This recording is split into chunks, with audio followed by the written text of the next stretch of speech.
예전에 어떤 한 성도님께서 찾아오셔서 저에게 이제 이런 질문을 하신 적이 있습니다. 뭐냐면 왜 성경에는 하나님의 구원과 또 하나님의 심판이 계속 반복되는가라고 하는 것이었습니다. 이분은 어렸을 적부터 교회를 열심히 다니신 분이었습니다. 소위 말하는 이제 모태 신앙이었던 거죠. 그래서 구원이라고 하면 주일학교에서 배웠던 대로 우리를 대신해서 예수님께서 십자가의 죽임을 당하셨고, 그리고 우리는 그로 말미암아 천국에 간다라고 하는 것으로 이해를 하고 있었습니다. 그런데 자기가 성경을 계속 읽다가 보니까 하나님의 구원이라는 말이 단지 천국과 연결되어서 사용될 뿐만이 아니라 인간의 여러 가지 공경과 어려움 속에서도 건져냄을 받는 것을 이제 구원이라는 단어로 쓰고 있는 것을 봤던 거죠. 그리고 그 옆에를 보니까 또 이런 구원과 정반대되는 것 같은 심판이라는 단어 역시나 함께 쓰여져 있는 것을 살펴보았던 것입니다. 그러니 자기가 볼 때 성경은 이상하게도 하나님께서 심판하시기도 하고 또 하나님께서 구원하시기도 하는, 심판과 구원이 다른 존재에서 일어나는 게 아니라 하나님 한 분에게서 일어나는 그런 일이었던 것이고, 그래서 왜 이런 일이 반복되는가라고 이제 저에게 질문을 했던 적이 있습니다. 여러분들은 이것에 대해서 여러분 어떻게 생각을 하십니까? 성경에서 이렇게 하나님의 구원과 또 하나님의 심판이 반복되는 것에는 여러분 어떤 의미가 담겨져 있을까요? 오늘 본문 역시나 이제 이것에 대해서 이야기를 하고 있는데, 오늘은 우리가 읽은 이 구절들을 중심으로 해서 하나님의 구원과 또 그 심판 가운데 담겨져 있는 의미가 무엇인지를 함께 살펴보도록 하겠습니다. 먼저 이 하나님의 심판에 관한 이야기는 16절에서 18절의 이야기의 구절에 기록되어져 있습니다. 여기 16절을 보면 두 가지의 이미지를 가지고 이런 하나님의 심판이 어떤 것인지에 대해서 이야기를 합니다. 먼저는 어부 이미지입니다. 이 어부 이미지는 예레미야가 이제 혼자서 만들어낸 게 아니라 아모스 4장 2절에 나오는 낚시꾼에 해당하는 말인데요. 거기에 보면 사람이 갈고리로 너희를 끌어가며 낚시로 너희의 남은 자들도 그러하리라 라고 이야기를 하면서 하나님의 두려운 심판이 낚시꾼에게 잡혀서 가는 물고기의 운명처럼 이렇게 이야기를 하고 있습니다. 그런데 오늘 본문을 보면 뭐라고 이야기합니까? 하나님께서 이 땅에 많은 어부를 보내겠다라고 이야기합니다. 많은 낚시꾼들을 보내는 것이죠. 그러니 여러분, 이것이 의미하는 바가 무엇이겠습니까? 바로 하나님께서는 이 땅에 있는 남은 자들을 다 심판하시겠다라고 하는 겁니다.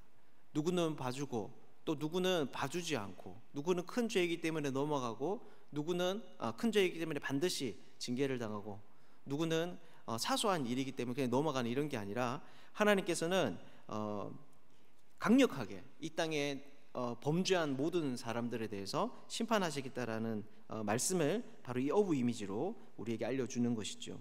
그리고 두 번째 이미지인 포수 역시나 마찬가지입니다. 이 포수는 사냥꾼을 의미합니다. 그런데 여러분, 이 사냥꾼들이 어떻습니까? 우리가 텔레비전을 보게 되면 가끔씩 이 지구상에도 원시 형태의 부족들이 남아있는 것을 볼 때가 있습니다. 방송국에서 어떻게 알고 이런 부족들을 대상으로 다큐멘터리를 찍어서 방영하는 거죠. 그런데 거기에 보면 그런 사냥꾼들이 다 부족마다 이렇게 있습니다. 그런데 이때 사냥꾼들의 첫째 조건이 여러분 무엇입니까? 눈입니다. 눈. 같은 길을 가더라도 또 같은 장소에 있더라도 현대 문명에 있던 사람들은 전혀 발견하지 못하는 것을 이 사람들은 어느새 기척을 잘 찾아내고 주의를 조용시킵니다. 우리는 사냥꾼 하면 활을 잘 쏘고 또 달래기를 잘하고 용맹한 그런 사람들을 떠올리기가 쉬운데, 실전에서는 이 눈이 좋은 사람이 제일 유리한 것이죠. 일단 뭔가 눈에 보여야지만 짐승을 잡든 쫓든 그렇게 할 수 있기 때문입니다. 그런데 바로 오늘 본문을 보면 이런 사냥꾼이 지금 사냥에 나서고 있습니다. 그래서 오늘 본문을 보면 이렇게 이야기합니다. 그들을 모든 산과 모든 언덕과 바위 틈에서 사냥하게 하리니. 여러분, 이건 역시나 무슨 말입니까? 바로 하나님께서 그 어떤 한 사람도 놓치지 않겠다라고 하는 겁니다. 이 눈이 좋은 사냥꾼들을 보내어서 그 짐승들을 잘 발견케 하겠다라고 하는 거죠. 산이든 언덕이든 그 어떤 바위 틈이든 이 짐승들은 숨을 곳이 없습니다. 하나님의 심판을 피할 곳이 없음에 대해서 말씀을 하고 있습니다.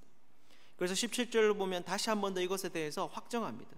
그들이 내 얼굴 앞에서 숨기지 못하며 그들의 죄악이 내 목전에서 숨겨지지 못함이라 라는 것이죠. 그런데 서두에서 말씀드렸다시피 오늘 본문에는 이런 하나님의 심판과 더불어 또 다른 중요한 사건이 기록되어져 있습니다. 그것이 무엇입니까? 바로 하나님의 구원입니다. 이것은 이스라엘 역사상 가장 큰 사건이던 출애굽의 이야기로부터 시작합니다. 여러분, 이 출애굽이 어떤 사건입니까? 이스라엘에게서 출애굽은 전무후무한 역사적인 큰 일입니다. 이들에게 있어서 이 사건은 단지 자신들이 애굽이라는 강대국에서 노예로 살다가 거기에서 풀려난 것에 더 큰 의미를 가지고 있는 거죠. 그들은 이 사건을 통해서 독립적인 국가로서의 주권을 마련할 수 있었고, 또 나라의 성립에 필요한 기본적인 제도적인 기틀을 이 광야 시대 때 마련하게 됩니다. 뿐만 아니라 이들은 이 사건을 통해서 자신들이 하나님의 자녀라는, 하나님의 백성이라는 세계 역사상 전무후무한 영광스러운 은혜를 입었습니다. 그리고 이 놀라운 이야기는 그냥 그때로 끝나는 것이 아니라 이스라엘의 역사에 계속 남아서 이스라엘 백성들이 무엇을 입든지 먹든지 마시든지 하는 그들의 구체적인 행위에 영향을 끼치는 정체성의 기초가 되었습니다. 그런데 이런 출애굽을 두고 예레미야는 선뜻 이해하기 어려운 말을 합니다. 무엇입니까? 바로 맹세를 할 때 다시는 이스라엘 자손을 애굽 땅에서 인도하여 내신 여호와께서 살아계심을 두고 맹세하지 아니할 것이다 라고 이야기를 합니다. 즉 출애굽 사건은 이스라엘 역사상 지금까지 가장 큰 사건이었는데, 그래서 이 사건이 하나님이 얼마나 놀랍고 지혜로운 분인가를 사람들이 가장 잘 설명할 수 있는 그런 방법이었는데, 이제 앞으로는 그렇지 않겠다라고 하는 것입니다. 여러분, 그렇다면 이것이 무슨 말이겠습니까? 그것은 바로 이 출애굽보다 더 큰 사건이 있을 것이다, 너희가 더 큰 일들을 경험하게 될 것이다 라고 하는 말입니다. 그것이 15절의 이야기인데요, 여기를 보면 이렇게 말씀합니다. 이스라엘 자손을 북방 땅과 그 쫓겨났던 모든 나라에서 인도하여 내신 여호와께서 살아계심을 두고 맹세하리라. 여러분, 이것이 무슨 말입니까? 여기서 말하는 북방은 바벨론을 의미합니다. 그리고 이 바벨론은 방금 전 말씀드린 어부와 포수를 통해서 심판하신다라고 말씀하시는 그 하나님의 심판의 실제 집행자입니다. 여러분, 그렇다면 이것이 무슨 말이겠습니까? 크게 두 가지로 나누어서 우리가 볼 수 있습니다. 먼저는 이스라엘이 과거 애굽에서 당했던 것 같은 큰 고초를 이 바벨론에 의해서도 겪게 될 것이다 라는 것입니다. 출애굽에서 그들이 겪었던 큰 수치와 슬픔이 이스라엘 백성들에게 다시 반복되어서 일어날 것이라는 거죠. 그리고 둘째는 하나님께서 역시나 출애굽 때 그러하셨던 것처럼 그들을 구원해 내실 건데, 그런데 이 사건이 어떤 것입니까? 첫 번째 출애굽 사건보다 더 큰 일이 될 것이다 라는 것입니다. 다시 말해서 이 바벨론으로부터의 해방 사건이 출애굽의 사건보다 하나님의 능력과 지혜를 더 풍성하게 알려주는 그런 증거가 될 것이다 라고 하는 거죠. 사랑하는 여러분, 이렇게 오늘 본문은 성경 전체의 이야기처럼 하나님의 심판과 구원을 한 단락 안에 넣고 있습니다. 인간의 어리석음과 악함에 대해서 하나님의 심판이 있지만, 하나님은 또한 이것을 그냥 내버려 두시지 아니하시고 만신창이가 된 그들에게 구원의 약속을 주시는 것이죠. 여러분, 그렇다면 이것이 의미하는 바가 여러분 무엇일까요? 그것이 바로 19절에서 20절에 나오는 이야기입니다. 먼저 19절을 보면 이렇게 말합니다. 민족들이 땅 끝에서 죽게 이르러 말하기를 우리 조상들의 계승한 바는 허망하고 거짓되고 무익한 것뿐이라. 여기서 민족들은 온 세계와 열방을 의미합니다. 이방 족속을 의미하는 거죠. 그런데 이들이 뭐라고 이야기합니까? 자기 조상들로부터 받은 계승한 바는 허망하고 거짓되고 무익한 것이다 라고 이야기합니다. 아마 이것은 우상 숭배를 의미하는 것 같습니다. 왜냐하면 그 뒤에 허망하다, 거짓되다, 무익하다라고 하는 말은 구약에서 우상을 주로 지칭하여 사용되는 습관적인 언어이기 때문입니다. 즉 이 사건을 보고 이런 하나님의 구원과 이런 하나님의 심판을 보고 어떤 일이 일어난다는 겁니까? 바로 하나님을 모르는 민족들이, 그래서 우상을 섬기는 자들이 자신의 틀렸음을 고백하게 된다는 것입니다. 그 이방 민족들이 자신들이 섬겼던 대상들은 다 가짜이며 헛것이었고 오직 여호와 하나님만이 참신이다라는 그런 고백을 하게 된다는 것이죠. 그래서 20절을 보면 그들이 뭐라고 이야기합니까? 사람이 어찌 신 아닌 것을 자기의 신으로 삼겠나이까 라고 말을 합니다. 사랑하는 여러분, 그렇다면 어떻게 이 구원과 이 심판 두 사건이 이방인들에게 하나님의 살아계심을 나타내게 했을까요?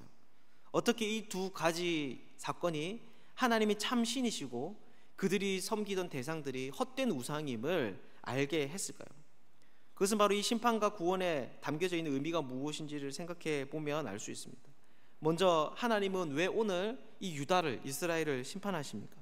18절을 보면 바로 그들의 우상 숭배 때문이라고 말합니다. 그래서 보면 그들이 그 미운 물건의 시체로 내 땅을 더럽히며 그들이 가능한 것으로 내 기업에 가득하게 하였음이라고 이야기를, 가증한 것으로 내 기업에 가득하게 하였음이라고 이야기를 합니다. 즉 하나님은 자신의 백성임에도 불구하고 우상 숭배를 하게 되었을 경우 그들에 대해서 단호하게 대처하고 계신 거죠. 또한 그렇다면 하나님은 왜 이스라엘을 구원하십니까? 바로 그들을 사랑하시기 때문입니다.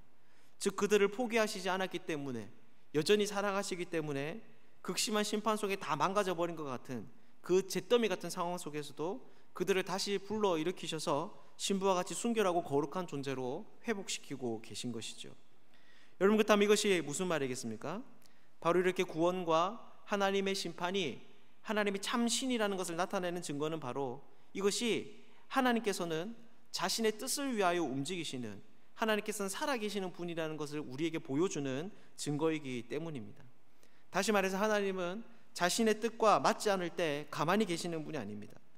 만약 그분이 가만히 계시다면 사람들은 그분이 죽었다고 말을 할 수 있을 것입니다. 하지만 그분은 자신이 원하지 않는다면 자기가 가장 귀하게 여기는 대상조차도 자기의 뜻에 합당하지 않을 경우 간섭하시고, 자신이 원한다면 불가능한 죽음의 상태에서도 일으키셔서 새로운 생명을 주시는, 자신의 뜻을 위해서 일하시는 분이시다라고 하는 것이죠. 이것을 가장 잘 보여주는 것이 바로 하나님의 구원과 또 하나님의 심판인 것입니다. 사랑하는 여러분, 이것은 오늘날 우리들도 마찬가지입니다. 오늘날 하나님 우리의 삶 가운데서 때로는 징계를 베푸시기도 하시고 때로는 그 가운데 우리를 회복시키시기도 하십니다. 그리고 이것을 통해서 자신의 살아계심을 우리 가운데 나타내 보여주시는 것이죠. 그래서 성도에게는 우리를 건져주시는 것도 하나님의 은혜이지만 우리를 징계하시는 손길도 하나님의 은혜입니다. 우리를 살리는 것에도 하나님의 영광이 나타나 있지만 우리로 하여금 고난의 길을 걷게 하시는 것에도 하나님의 영광이 나타나 있는 것이죠. 오늘 하루 우리가 이 사실을 잘 생각할 수 있으면 좋겠습니다. 그래서 우리의 삶의 모든 상황 속에서 하나님의 영광을 예배하고 또 찬양할 수 있는 그런 사람들 되면 좋겠습니다. 오늘 하루의 삶도 살아계신 하나님과 동행하는 그런 복된 사람들 되시기를 주님의 이름으로 축복합니다.